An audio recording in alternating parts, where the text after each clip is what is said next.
Oh, I'm sorry. Sorry. Yeah.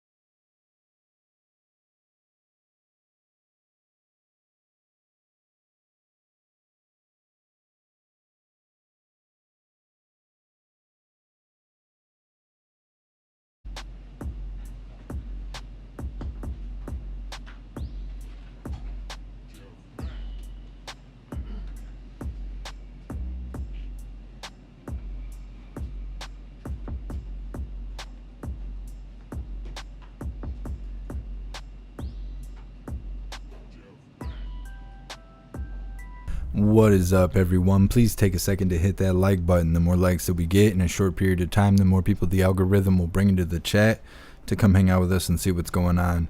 So please hit that like button and let me know how you're doing, and happy freedom.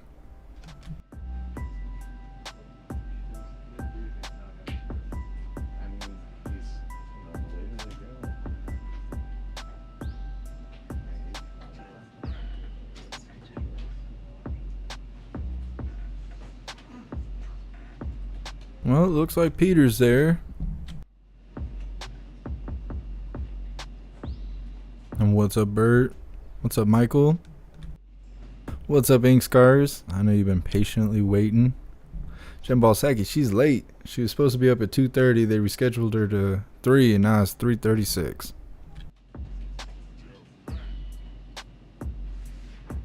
What's up, BC? Happy freedom, Catman T. Thank you for being here. Happy freedom, real assistant. What's up, Peace Train? Happy freedom. Sarah, sign language lady, she's always ready. She's always on point. They should just make her take over when Psaki goes to live for the news.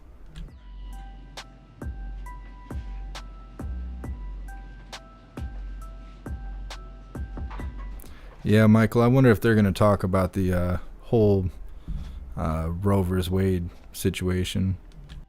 Happy freedom, Dot. Thank you for being here. What's up, Channel Q?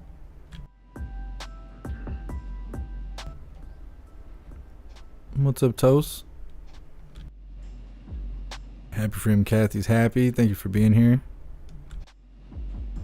Happy freedom, Rasta. Make sure you guys are hitting that like button. Let's get this shared out before Psaki comes wandering out on stage.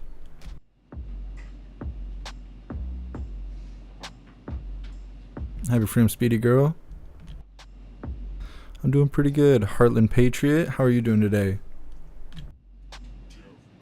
Happy freedom, Haywood. What's up, Christian Watson? I'm doing all right. What's up, Shelly Babes? What's up, Paul? And what's up, Morris? Now here we go. Oh, we should have did a poll what she was gonna wear. I didn't even think about it. Happy freedom, no mandates. All of you at the top, 2 short items. What's up, Sam? Today, we announced an upcoming conference on hunger, nutrition, and health. This will bring attention to the burden of hunger and diet-related disease, which were exacerbated during the COVID-19 pandemic. At the conference, we will release a new national strategy to eliminate hunger and reduce diet-related illnesses such as heart disease and eliminate disparities. The strategy will catalyze the public and private sectors around a coordinated strategy to accelerate progress and drive transformative change in the United States. Also, I know the President spoke about this morning, but I just wanted to lightly touch on the fact that during the President's first year in office, the deficit fell by over $350 billion. Again, fell by over $350 billion. And that announcement this morning, his remarks were based on the Treasury Department's revised estimates of the government's financing needs for this fiscal year. The Treasury Department also announced, the President touched on it this morning, that it will pay down the national debt this quarter for the first time since 2016. So I just wanted to note those items, and then Amr, why don't you kick us off? Thanks. I had just a couple on related to the Alito draft opinion that leaked. First is, does the President believe that Justice Kavanaugh and Gorsuch misled or lied to senators about their views on Roe? Well, again, given that while the Supreme Court has validated the document, they have made clear that this is not a final opinion. So the president, I don't have anything to speak to in terms of his views on where members may or may not be, or Supreme Court justices, I should say, may or may not be on a final opinion.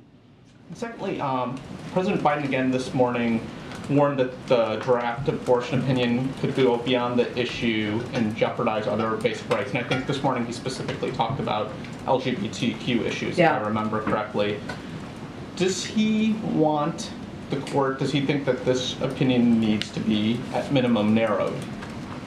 Well, again, the president, as much as he spoke yesterday, both in a written statement and also to all of you who are traveling about his strong views about this leaked document, he's not going to prejudge or have a comment on an opinion that has not yet been issued. What he was speaking to, and he touched on it again this morning, was his long history working on a range of these issues. As you all know from his biography, he led the fight against the nomination of Robert Bork, and what struck him in reading the leaked document was how some of the language reminded him of Robert Bork's view of the narrow definition of how one should analyze or review what the Constitution allows for. And if you remember during those hearings, I know many of you, including myself, were quite young during the time, but we all read history.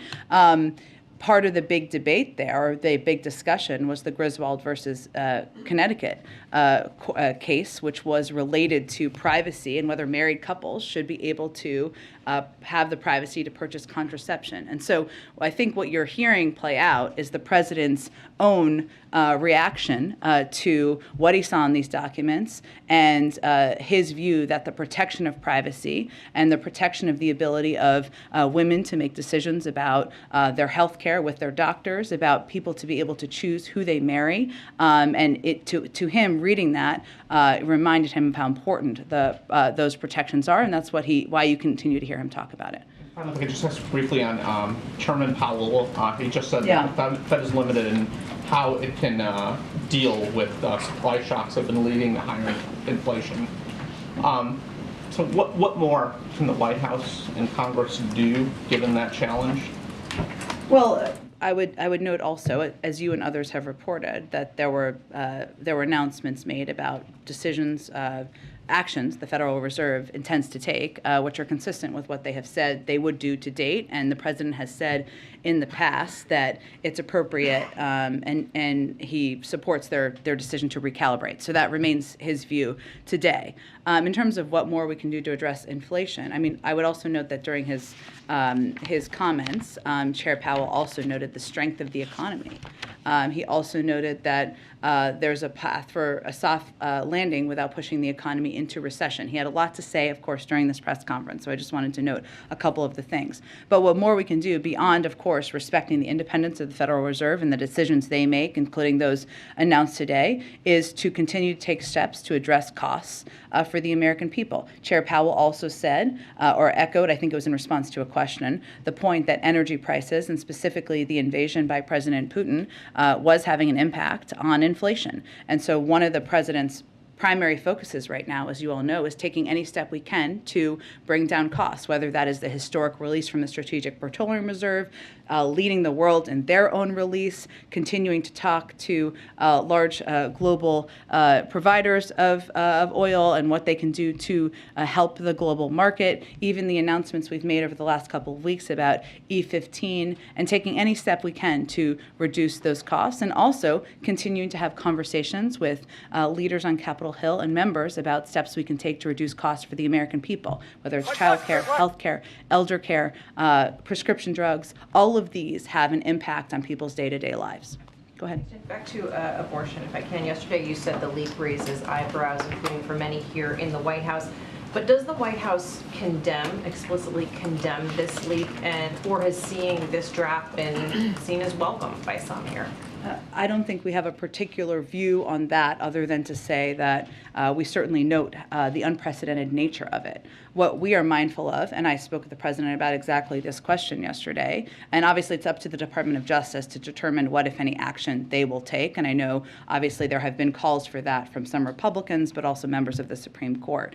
But our focus is on not losing sight from what the content is in the draft and what is at risk here. And while we have heard a number raise concerns about the leak, our focus is on highlighting what the content in there would put at risk for women across the country. So again, we'll leave it to the Department of Justice to make a decision about that. I would note that many Republicans have wanted to talk about that and not about whether they support the protection of a woman's right to choose, a woman's right to make decisions with her doctor about her health care. Maybe not a surprise, given by more than a 2-to-1 margin, Americans want the Supreme Court to support abortion rights. As for the content of the draft, the document, the draft, it is of course a draft, but if the Supreme Court does move to strike down Roe, should Americans be prepared to accept that decision as legitimate, and would President Biden accept that decision as legitimate?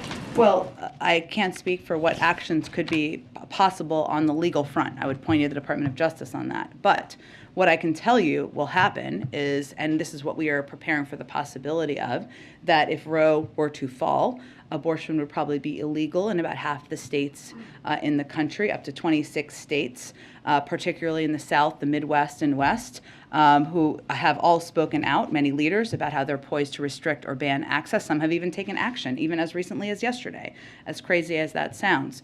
And depending on the court's decision, 13 states even have trigger laws. Trigger laws mean they would basically immediately put in place bans. And as a result of all of this, tens of millions of women may lack access to reproductive health care services as soon as this summer, if that were a decision to be made. I'd also note, and as we're thinking about and working with not just the Gender Policy Council, but also the Department of Health and Human Services, also members on the Hill, also the Council's office, what we're really focused on is the impact this would have. It would dramatically reduce access to reproductive care, particularly for women with low incomes, women of color, women in rural communities. We know that 75% of those seeking abortions are living at or below 200% of the poverty level. And the majority of patients seeking abortions identify as Black, Hispanic, and AAPI. So if you look at the 26 states, let's take for example, or the 13 to 26 depending, and you look at a map, that means that women, the majority of whom are below that poverty level and are Black, Hispanic, or AAPI, are going to be forced to figure out how to travel, how to take time off of work, how to get childcare. It is a prohibitive cost. It will not be safe, and that is what we are focused on working to address as we're making policy decisions and considerations. It sounds like you're saying then that's a yes, he would consider this a legitimate decision. Well, there is not even a decision yet. We don't know the validity of we know that this is a leaked document. It is not the final opinion, so I just can't speak to that hypothetically at this point in time. Go ahead. Jen, just following up on that, in the president's statement yesterday, he said he had asked the Gender Policy Council and the White House Counsel's office to look at options. What can the administration do if that's what the decision ends up being in June?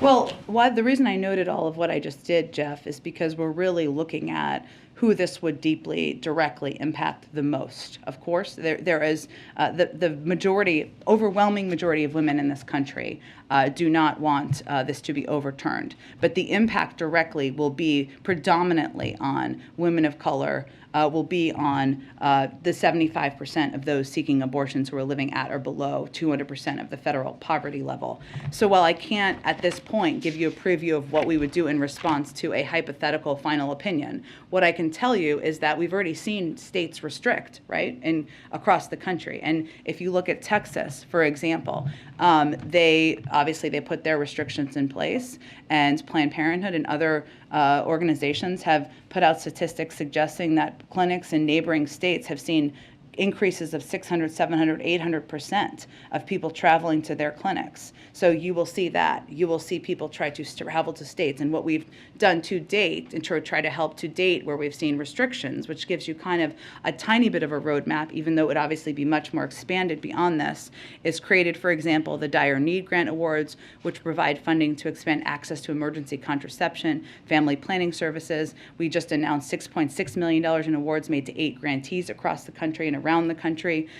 We also have, I would note, the Department of Justice and the Attorney General's statements in response to Texas SB 8, which again is an example of what we've seen in terms of the impact to date, and their commitment to continuing to defend the law to protect the safety of patients seeking access to reproductive health services. HHS has also announced a 3-pronged department-wide response to protect patients and providers. So again, what we're looking at is how to ensure we're expanding access, how to ensure we are taking a look at the enormous impact on a specific portion of the population, and this is in a cross-government effort beyond just the Gender Policy Council. Breaking news on that? Sorry, go ahead, Jeff, go ahead. I was just going to ask, would that manifest itself in executive orders, or what specifically might the framework for that kind of action be? We're not there yet. Obviously, what we've done to date, Jeff, is taken steps through, obviously, the Department of Justice, which they can speak to, through grant programs and funding programs that we've been able to put in place to date to address even restrictions that are in states to date, which is not the same as the Supreme Court overturning, and we will build on that from here. What was the breaking news? We just learned that the Secretary of State, Antony Blinken, has tested positive for COVID via PCR test. If you could walk us through what more you know about that. We've received a statement from the State Department, but most notably, the most recent time he was face-to-face with the President and the circumstances. He has not seen the President in several days, and he is not considered a close contact. I would remind you all, that's a strange phrase, I know, but close contact as defined by the CDC is being within 10 feet for 15 minutes. That is not 6 feet, 6 feet for 15 minutes. He has not been and has not seen him in several days. So for clarity, because we're learning about a lot of cases right now, it's not the first time Washington's seen these ricochet. It's been going on for several weeks. Has the President been identified as a close contact to anybody who has just tested positive for COVID? If he had, we would have announced that publicly to all of you, and we have clearly made decisions when it has been cabinet members, or even when it's been people who play a public role with all of you. We have made announcements out of an abundance of transparency. So for transparency purposes, we know he has tested negative recently. When was the most recent negative test? He tested negative yesterday. The President, that And is. then finally, in terms of preventive medications right now, can you say declaratively, is the President taking any pre-exposure preventive medications to deal with COVID? He is not. The preventative medication that has been approved by the FDA is Evusheld, which is given to people who are immunocompromised, and he is not immunocompromised. Also not taking Bebtelovimab or something? I'm not aware of any medication he is taking. Jen? Thank you. Go ahead. Thank you so much. Several days since Blinken last saw the President, do you know what day exactly that was? I'm sure we can get you the exact day. And to follow on Jeff's questions, when it comes to the options that the President has said he's directed his team to prepare, should we not expect to see those options until this ruling comes down from the Supreme Court? That's correct. That's what I would expect. Do you not think it would be too late to unveil the options then, given it seems imminent that this is the direction that the Supreme Court is headed in? Well, again, we don't have a final conclusion. The Supreme Court themselves made clear this is not the final opinion. So we are already working a great deal behind the scenes, and we will have more to say if and when there is a final. There will be at some point, but when there's a final opinion. And a question about something Senator Manchin said today. He said he believes inflation will be the #1 driving factor in the midterms, not abortion, not this potential ruling from the Supreme Court. Does the White House see it that way? I mean, all we can judge it based on is what we've seen in public polls. That remains the data to date, right? But obviously the news of yesterday just came out yesterday. And today the President was sharply critical of the MAGA crowd and the MAGA agenda. Is that what we should expect to be his message going into the midterms? Well, I think for those of you who've been covering him for some time, you've heard him say, and maybe back more to the campaign trail, less as president, don't compare me to the almighty, compare me to the alternative. And I would expect you will hear him with that mantra much more out there over the next coming months. He has been struck clearly because he has talked about this, as you mentioned, Caitlin, this morning, and he also has made comments over the last several days about the direction of some in the Republican Party, the MAGA direction of some in the Republican Party, and he's been struck by the hold his predecessor seems to have on far too many members, not all, but far too many members of the party. And what we're seeing, the latest antics, make clear that they are at war with Mickey Mouse. They're against allowing women to make choices about their own health care, against lowering the cost of prescription drugs. And if that remains their platform, the president's view is that is out of whack with the mainstream of the country. Now, at the same time, he's always believed that in working with Republicans in good faith and finding ways to do that. And he will continue to do that. But he is going to also call out, and you will see him call out more, places where he feels there are extreme policies and extreme comments and extreme positions that are unfortunately overtaking far too much of the party. And you just said his predecessor. Today he seemed to purposefully say my predecessor. He did not say Trump. He said MAGA instead of Trump. Is that deliberate? Well, as far as I know, he's not on the ballot. A number of his of Republicans who have seem to be under the whim of his predecessor are, so that's who he's going to focus his efforts on. Quick question about interest rates with the Fed's action today. As interest rates go up, the cost of carrying the national debt also increases. Interest payments go up. Yeah. Are there any concern about possible complications with the president keeping his deficit reduction pledge? The cost of paying interest on the national debt is going to go up as interest rates go up. I have not heard that concern expressed by our economic team. We are proud of the announcement made this morning, hence the president spoke to it, and taking additional steps to reduce the deficit remain his commitment. So I have not heard that concern from them. Other question. Axios is reporting that in his meeting with Mark and Deborah Tice earlier this week, the president pledged to directly engage with Syria to try to secure Austin's release. Is that true? Well, I would note that our hostage negotiator, our Roger Carstens, that is the type of work that he does and will continue to do. Go ahead. Thanks. Jen, why did you guys say anything about the leaked draft memo at the Supreme Court? How do you mean? Well, in the past, you have declined to comment on leaked materials, so why now? Well, Peter, I think as you would note and was reported, the Supreme Court confirmed this document was accurate, even if it is not the final opinion. The president had a statement out before they confirmed that it was real. So and in that changed? statement, he made clear, we don't know if this is accurate. We don't know if this document is accurate or the leak is accurate. And to follow up on a question earlier, does the president think the leaker should be punished? Again, that's up for the Department of Justice and others to determine. What our focus is on is not getting our distracted or our eye off the ball of what is most important to people across the country here, which is not the leak and the story of the leak. It is the fact that women's health care is at risk for millions of people across this country. The president said today, what happens if you have states change the law saying that children who are LGBTQ can't be in classrooms with other children? What is he talking about? Well, I think, Peter, we've seen extreme laws that target LGBTQ families, their kids across the country, and I think what he's saying is we don't know what they're like what? Given what they've already done to date. Which state is trying to segregate LGBTQ children in the classroom?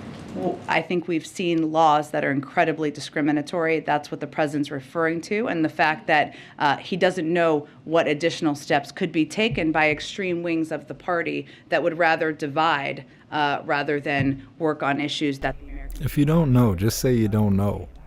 So another one about abortion. Why is the president talking about the judgment to choose to abort a child?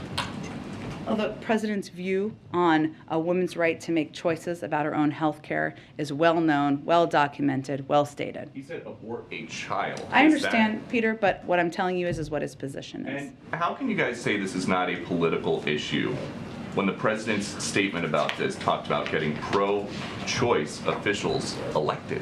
Did I say it's not a political issue? Yes, you actually said some call it a political issue. It is not. Aboard Air Well, Force One. because the vast majority of the public believes that this should not be overturned, meaning I meant to say it's not a partisan issue, and I don't think it is. There are many Republican and independent men across the country who do not believe the Supreme Court should overturn a woman's right to make choices about her own health care. In fact, only 30% in recent polls thought they should. So that's what I'm referring to. Go ahead. Jen, thanks. A couple on Thoreau opinion. Earlier this year, President Biden made a speech on voting rights. He said they were under attack. It was important to do that. Will he make an address to the nation on abortion access? I don't have anything to predict about an address to the country. I can tell you that you've heard him speak about his views today and yesterday, and it's only been 2 days since we saw the leaked documents. And on the comments today and yesterday, when he was asked about abortion, the president really focused on privacy, LGBT children, married couples. Why isn't he speaking more directly about how this impacts women, poor women, women of color? How comfortable is he talking about this? He has. He did yesterday, both in his written statement and when he addressed this publicly. His point, as he's continued to talk about this over 2 days, is also that this brings into question our fundamental rights and the fundamental rights of people across this country on who they marry, what choices they make about their own health care. And that goes to his own experience fighting against, again, Robert Bork in his nomination many years ago. And he did not use the word abortion. It was in his statement yesterday. Until yesterday. That's my question. Is he hadn't used the word abortion until yesterday. Why did he want to use it yesterday, and what should we take from that? When he talks about his commitment to protecting a woman's right to choose women's health care, he's referring to protecting women's right to have an abortion. I think most people know that. Go ahead. Jen, yesterday the president was giving a speech, and when he was talking about the CHIPS bill, he said that the Chinese Communist Party was lobbying folks to oppose the bill. I'm wondering what you guys saw to sort of add that. It was a new line in his speech, what you saw, and what some of the examples of them sort of interfering with our domestic legislative process. I think what he's referring to is the fact that it's been well reported, maybe even by Bloomberg, I don't know, I'd have to check, that the Chinese Communist Party is opposed to this legislation. And that's what he's referring to. And, he believes, as you know, that it's absolutely critical for our national security for Congress to get this Bipartisan Innovation Act to his desk, in large part because it will help protect critical supply chains like semiconductors. It's going to strengthen our supply chains against global shocks. It's going to help outcompete the rest of the world, including China, for decades to come. So he was referring to their opposition. Not a specific new sort of... Right, their opposition to it, exactly. There was an Axios report that had kind of two parts that I wanted to ask you about. First, that the trip to Israel is going to be added to the European trip in June, but also more substantively that they're considering, or you're considering a regional leader summit as part of that visit. Can you confirm either of those? We're not quite there yet. What I will say is that you know about the trip at the end of June because there are some predetermined kind of international fora that he will be a part of. And when he spoke with Prime Minister Bennett just a couple of weeks ago, he invited him to Israel. The president accepted and said he's looking forward to coming, but we haven't quite locked in the date yet. And so I don't have any further detail at this point. And last question, but on summits as well, the Summit of the Americas is coming up. Yeah. Mexico and the president had a conversation a few days ago. Yeah. The leader of Mexico has been pushing for countries with authoritarian governments, Cuba,